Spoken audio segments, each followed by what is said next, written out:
जैन बेटा, सो 10 question series में आपको एक क्वेश्चंस लेके आए हैं। एनडीए के इंपॉर्टेंट क्वेश्चंस हैं। 2016 के पेपर में से बेटा ये क्वेश्चन जो है वो लिए गए हैं, ठीक है। So these are the important questions. आपको ये स्टैटिक जीके के इंपॉर्टेंट क्वेश्चंस रहते हैं और आपको पता है यही क्वेश्चंस है फ्रीक्वेंटली जो 2-3-4 साल बाद फिर से रिपीट हो जाते हैं और कई तरह के एग्जाम्स में तो बेटा यही आते हैं, क्योंकि स्टैटिक जीके के कितने क्वेश्चन जो है एग्जामिनर आपको बना सकता है। समझ में आ गया, ठीक है।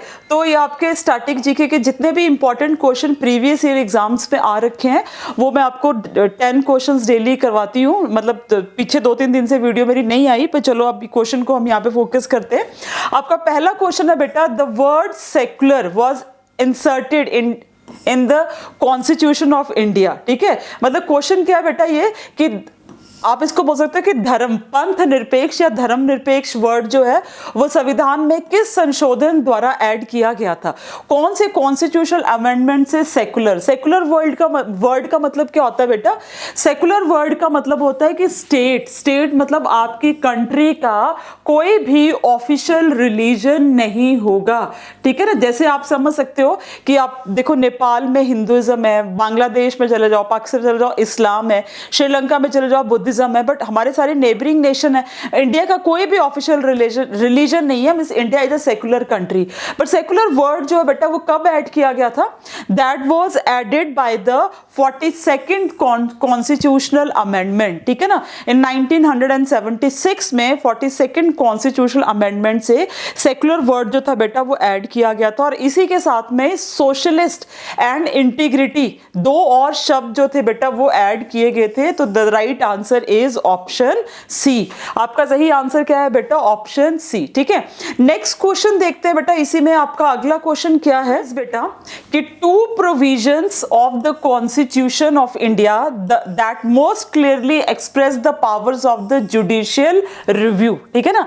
मतलब भारत के संविधान के 2 उपबंध जो ये स्पष्ट करते हैं बेटा कि न्यायिक पुनः अवलोकन, मतलब न्यायिक मतलब जैसे मान लो कि कॉन्स्टिट्यूशन ने कोई लॉ पास कर दिया है तो उसको जो हमारा सुप्रीम कोर्ट है, ये जो मतलब हमारी कोर्ट्स हैं, जुडिशियल सिस्टम है, वो उसको रिव्यू करेगी कि ये लॉ जो है that is according to the constitution और नॉट।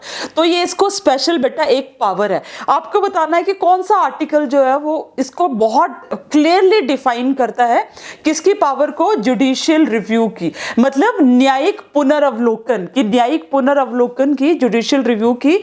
जो सही आर्टिकल्स है बेटा वो कौन से वाले हैं? The articles are 32 and 226। तो आपका इसका राइट आंसर क्या रहेगा बेटा? Option B. क्या रहेगा? ऑप्शन बी, ठीक है ना।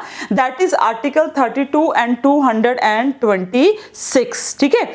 नेक्स्ट क्वेश्चन देखते हैं बेटा। हमारा जो नेक्स्ट क्वेश्चन है दैट इज बड़ा इंटरेस्टिंग क्वेश्चन है और आपके हिस्ट्री में से क्वेश्चन है बेटा। मैंने आपको पहले ही बोल दिया 2016 का एनडीए के पेपर में से ये क्वेश्चन मैंने ले रखे हैं। देखो क्वेश्चन है कि which one of the following statement about the subsidiary alliance. Subsidiary alliance को हम क्या कहते थे बेटा? सहायक संधि या सहायक मैत्री, दोनों वर्ड से जान सकते हैं। इंग्लिश में it is known as a subsidiary alliance और हिंदी में इसको बोलते थे सहायक संधि। तो सहायक संधि जो थी जिसको लॉर्ड वेल्सली ने 1789 में एक्चुअली में डिवाइस करा था, बनाया था।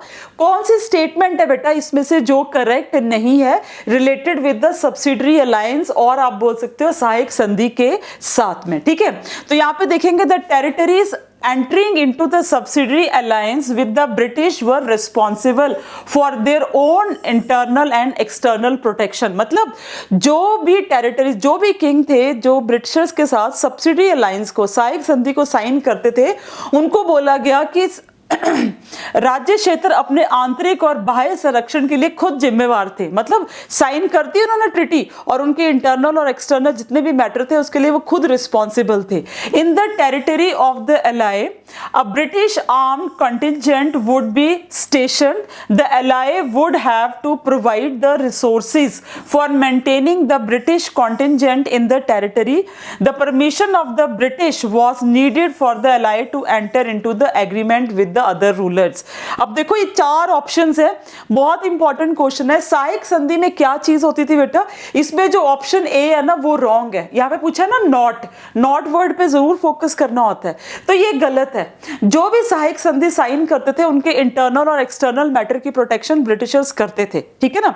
और साथ में ये चीजें भी थी जैसे कि जो भी द टेरिटरी ऑफ एलाय, मतलब जिसने उनके साथ वो ट्रीटी को साइन कर लिया, ठीक है ना, वो वुड बी ब्रिटिश, मतलब उनको एक ब्रिटिश अपनी आर्मी दे देती थी कि चलो ये तुम्हें हमने दे दी, ये तुम्हारी प्रोटेक्शन करेगी, ठीक है ना।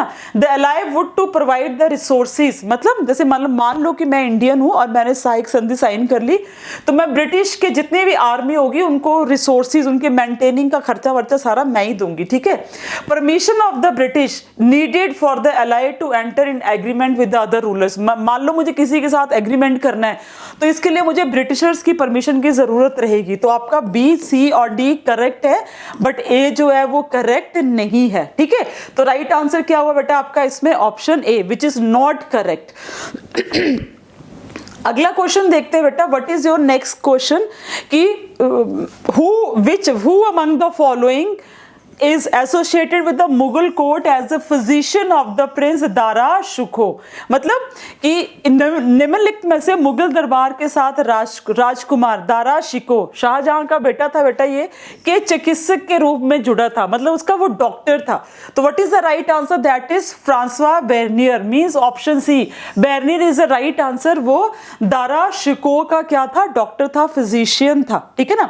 और शाहजहां का बेटा ये बेटा था, 4 बेटे थे इसके, आपने देखा ही होगा कितनी फाइट्स जो थी बेटा उन्होंने इस मामले में करी थी। अगला क्वेश्चन जो है that is also very interesting, ठीक है। अगला क्वेश्चन भी बेटा बहुत ज्यादा इंटरेस्टिंग है।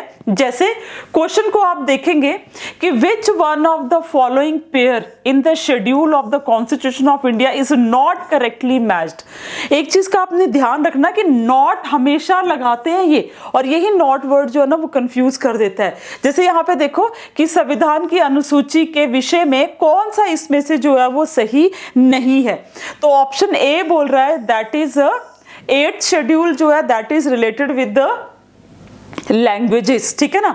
2nd शेड्यूल कह रहा है कि that is related with the oath and affirmations. Oath and affirmation, जैसे कोई एमपी बनता है, एमएलए बनता है बेटा, तो वो क्या करता है, ठीक है, वो जो है बेटा वो आप समझ सकते हो कि वो शपथ लेगा, जो भी चीजें ना ऐसे कि धरा को मान के ऐसे जो भी होता है, ठीक है। 4th बोल रहा है allocation of the seats in the councils of the state, मतलब कि आपकी स्टेट से आपके राज्यसभा में कितने लोग जाएंगे ये आपके 4th शेड्यूल में बता के रखा है। और 10th शेड्यूल में जो है बेटा एंटी डिफेक्शन लॉ, जिसको आप दल बदल कानून बोलते हैं, समझ में आ गया। तो पहले में भाषाओं के बारे में है, दूसरे में बोल रहे हैं कि शपथ और प्रतिज्ञान, मतलब ओथ एंड अफर्मेशन। 4th में जो है राज्यसभा का क्या क्या सीट्स रहेंगी किस किस स्टेट से, और 5th में जो है बेटा दल बदल कानून। तो यहाँ पे जो आपका रॉन्ग है that is option B. 2nd schedule में जो है बेटा 2nd शेड्यूल में देख के रखा है salary, emoluments, privileges of the president, speaker, deputy speaker, ठीक है, ऑफ द राज्यसभा और द लोकसभा, ठीक है ना, स्पीकर और deputy speaker of Lok Sabha and chairman and deputy chairman of the Rajya Sabha और speaker and deputy speaker of the Vidhan Sabha as well as the जजेस of Supreme Court and High Court. ये सारी बातें जो है बेटा वो 2nd शेड्यूल में बोल के रखी हैं। ये ओथ एंड अफर्मेशन जो है that is given in the 3rd schedule. Okay, तो आपका यहाँ पे राइट ऑप्शन, मतलब कौन सा ऑप्शन जो है वो वैसे गलत है पर अकॉर्डिंग टू आंसर वो सही है, दैट इज 2nd शेड्यूल में बता के रखा है कि हमारे देश के जो लोकसभा के स्पीकर एंड डिप्टी स्पीकर है, राज्यसभा के स्पीकर एंड डिप्टी स्पीकर है, हमारे देश के राष्ट्रपति हैं, हमारे देश के जो गवर्नर हैं और हमारे जो जजेस हैं, ठीक है, उनकी क्या सैलरीज होंगी, क्या आपके प्रिविलेजेस होंगे, वो सारी चीजें जो है बेटा वो 2nd शेड्यूल में बता के रखी है। वेयर एज ये जो बात है that is given in the 3rd schedule of the Indian constitution. समझ में आ गया बेटा, ठीक है। चलो अगले क्वेश्चन में चलते हैं कि जेपिला पास इज लोकेटेड इन जेपिला पास जो है बेटा वो कहाँ पे लोकेटेड है, जेपिला दर्रा जो है वो कहाँ पे लोकेटेड है। ला जो है वो एक लोकल भाषा का वर्ड है जिसका मतलब होता है पास, समझ में आ गया। तो जेपिला पास जो है वो पंजाब में है, सिक्किम में है, कुमायूं में है या कश्मीर में, कौन से हिमालय में है, तो basically that is in Sikkim Himalayas, ठीक है ना। कहाँ पे बेटा, सिक्किम हिमालय में लोकेटेड है जेपिला पास। कहाँ लोकेटेड है बेटा, that is located in Sikkim Himalayas. Okay ठीक है, चलो नेक्स्ट क्वेश्चन पे फोकस करते हैं बेटा। What is our next question, हमारा अगला क्वेश्चन जो है बेटा वो क्या है, ठीक है। योर नेक्स्ट क्वेश्चन इज, ये भी बहुत इंटरेस्टिंग क्वेश्चन है बेटा आपका, आपको इसमें भी मैच करना है कि ये आपके नेशनल पार्क्स हैं एंड दे आर फेमस, जहाँ पे किस एनिमल के लिए वो फेमस है। तो Ranthambore is for tiger, Periyar is for elephant, Manas is for lion and गिर इज फॉर राइनोसोरस। ये इन्होंने यहाँ पे दे रखा है, मतलब रणथंबोर को ये टाइगर के लिए बोल रहे हैं, पेरियार को हाथी के लिए बोल रहे हैं, मानस को सिंह के लिए बोल रहे हैं और गिर को गैंडा मीन्स राइनोसोरस को बोल रहे हैं। क्वेश्चन में है कि कौन सा करेक्टली मैच है। तो अगर हम करेक्टली मैच की बात बोले ना बेटा, तो there is only one is correctly match, that is Periyar for elephant. Periyar's में basically elephants and tigers also, but elephant जो बेटा यहाँ पे उनके लिए स्पेशली ये रिजर्व है। मानस आपको पता है, मानस इज फॉर द टाइगर्स, ठीक है, और गिर जो है that is for the lions. तो आपका जो रॉन्ग ऑप्शन रहा बेटा वो कौन सा रहा, ऑप्शन 2। कौन सा रहा बेटा, your option 2 is right here and rest of the options are wrong. बाकी सारे ऑप्शन जो बेटा यहाँ पे क्या है, गलत है। नेक्स्ट क्वेश्चन बच्चे आपका क्या है कि जो लोकसभा का स्पीकर है, ठीक है, क्या क्वेश्चन है बेटा कि जो लोकसभा का स्पीकर है वो अपना रेजिग्नेशन किसको देता है, प्रेसिडेंट को, ठीक है, या तो प्राइम मिनिस्टर को, या तो आपके वाइस प्रेसिडेंट को, या तो आपके डिप्टी स्पीकर को, ठीक है। लोकसभा का स्पीकर जो है वो अपना रेजिग्नेशन किसको देता है बेटा, वो प्रेसिडेंट ऑफ इंडिया को, प्राइम मिनिस्टर ऑफ इंडिया को, वाइस प्रेसिडेंट ऑफ इंडिया को, डिप्टी स्पीकर ऑफ लोकसभा को। तो वो देता है डिप्टी स्पीकर ऑफ लोकसभा को, ठीक है ना। इस बार हमारा 17 लोकसभा का स्पीकर है ओम बिरला। कौन है बेटा, हमारे ओम बिरला है, ठीक है। Om Birla is a present speaker of Lok Sabha and Mavalankar was the first speaker of the Lok Sabha. अगर उनको रिजाइन करना है तो वो लोकसभा के उपाध्यक्ष को, डिप्टी स्पीकर ऑफ लोकसभा को क्या देंगे बेटा, रेजिग्नेशन देने वाले हैं। अगला क्वेश्चन देखते हैं कि आपको पता है कि हमारे कंट्री में national party, state party, regional, इस तरह की पार्टीज होती हैं। तो किसी भी पार्टी को नेशनल पार्टी बनने के लिए कौन सा क्राइटेरिया फुलफिल करना पड़ता है, ये आपका क्वेश्चन है, ठीक है ना। तो क्वेश्चन में देखेंगे यहाँ पे कि election commission recognises a political party as a national party if it secures at least 6% of the total valid votes polled in a 4 or more state in a general election to the Lok Sabha or in the state legislative assembly। मतलब 4 विधानसभाओं में या तो लोकसभा में उन्होंने जो elections हुए हैं 4 या 4 से अधिक राज्यों में, वहां पे उन्होंने 6% सीट जो है बेटा, 6% वोट जो है बेटा वो लेके रखा है, ठीक है। और सेकंड है कि it wins at least 4 seat in the general election of the Lok Sabha for any state and the single state और स्टेट्स। अगर 4 सीटें ले ली है उसने एक स्टेट में या किसी भी 3-4 स्टेट्स को, 5 स्टेट्स को मिला के, तो वो एक नेशनल पार्टी बन जाती है। जैसे आप हिंदी में देखो, वह 4 या अधिक राज्यों में लोकसभा या राज्य विधानसभाओं के लिए साधारण निर्वाचन में किए गए मतदान के कुल वैध मतों का कम से कम 6% प्राप्त किया हो। और सेकंड है वह लोकसभा के लिए साधारण निर्वाचन में किसी राज्य या किन्हीं राज्यों में कम से कम 4 सीटों पे जीत हासिल करी हो। तो दोनों में से कौन सा क्राइटेरिया है बेटा, अकॉर्डिंग टू एनसीईआरटी बुक, ठीक है, जो मैं आपको बता रही हूँ that is actually NCERT book के अकॉर्डिंग आंसर दे रही हूँ and both are the correct. दोनों, both A and B are the correct. ये दोनों ही नॉर्म्स फॉलो करेंगे बेटा तो वो जो है ऐसा माना जाएगा, ठीक है। नेक्स्ट क्वेश्चन है बेटा that is related with the Arthashastra which is written by Chanakya or Kautilya जिसको बोलते हैं। दो ऑप्शन है, आपको बोलना है कि करेक्ट है कि नहीं है। पहली ऑप्शन है कि Arthashastra is the first Indian text to define the state, कि अर्थशास्त्र बेटा वो पहले टेक्स्ट है जिसने कि अपने स्टेट के बारे में बताया। And the main concern of the Arthashastra was a theoretical issues like the origin of the state. ठीक है, पहला ऑप्शन तो बिल्कुल सही है कि अर्थशास्त्र राज्य को परिभाषित करने वाला पहला मूल भारतीय ग्रंथ था, बिल्कुल सही है। लेकिन अर्थशास्त्र में बेटा, अर्थशास्त्र का प्रमुख सरोकार राज्य की उत्पत्ति के सैद्धांतिक मुद्दों से नहीं है।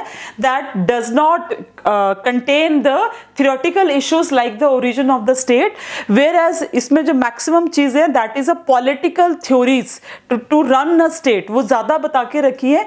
तो आपका जो राइट ऑप्शन रहेगा दैट इज ऑप्शन 1। ठीक है, क्या रहेगा बेटा, आपका ऑप्शन 1 जो है वो सही रहने वाला है। ठीक है, तो हमने ये 10 इंपॉर्टेंट स्टैटिक जीके के क्वेश्चन करे फ्रॉम द एनडीए एग्जामिनेशन।